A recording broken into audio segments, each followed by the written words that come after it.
La direction du cadre de vie, sous la présence effective du préfet des Parcelles Assainies, a lancé une opération de désencombrement ce jeudi au Centre international du commerce extérieur du Sénégal, CICES, en prélude à la foire internationale de Dakar FIDAK, qui se tiendra du 17 au 31 décembre. Nous avons constaté depuis un certain moment une occupation anarchique constituée d'épaves, des véhicules, on ne sait à qui ça appartient.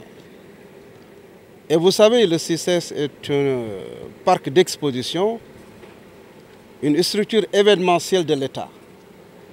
Et quand on est dans l'événementiel, retenez que le parking fait partie de l'offre. Et je voudrais donner un signal fort au grand public pour dire que le CICES n'est pas un dépotoir où on vient laisser son véhicule, oublier son véhicule et partir. C'est terminé maintenant. Nous avons mis en place une direction chargée du cadre de vie.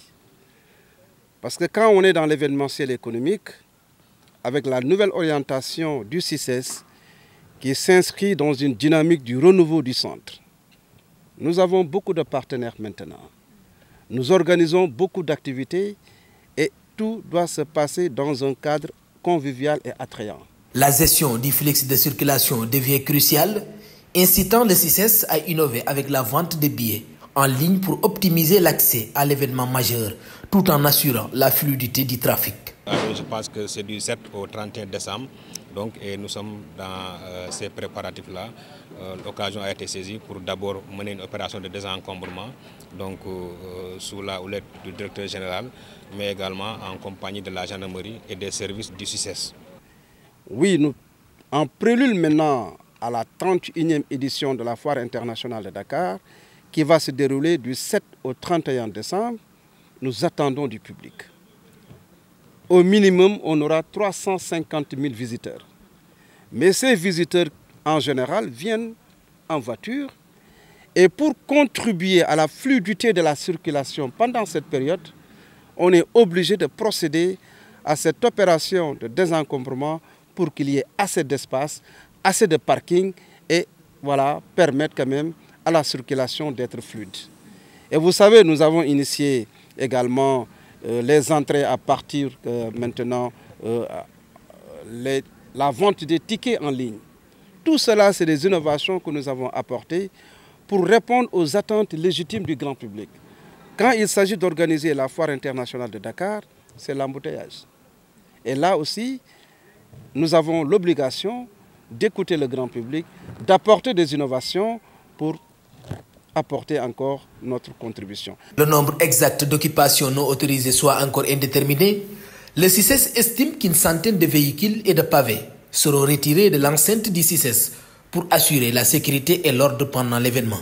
Donc, aujourd'hui, nous avons mobilisé les agents du CICES. Nous n'avons ménagé aucun effort pour que cette opération puisse être une réussite. Et vous allez constater une centaine de véhicules qui vont être déposés au niveau de Diamniadio, certainement. Pour le moment, on ne peut pas parler de nombre, car nous venons de démarrer. Mais je sais que l'occupation a été assez dense.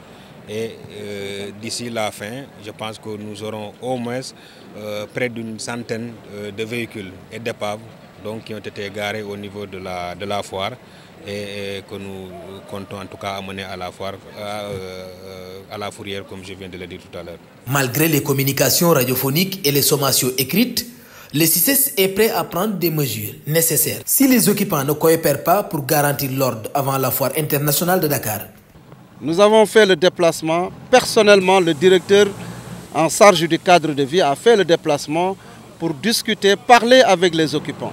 Nous avons aujourd'hui des locataires qui sont sur ça.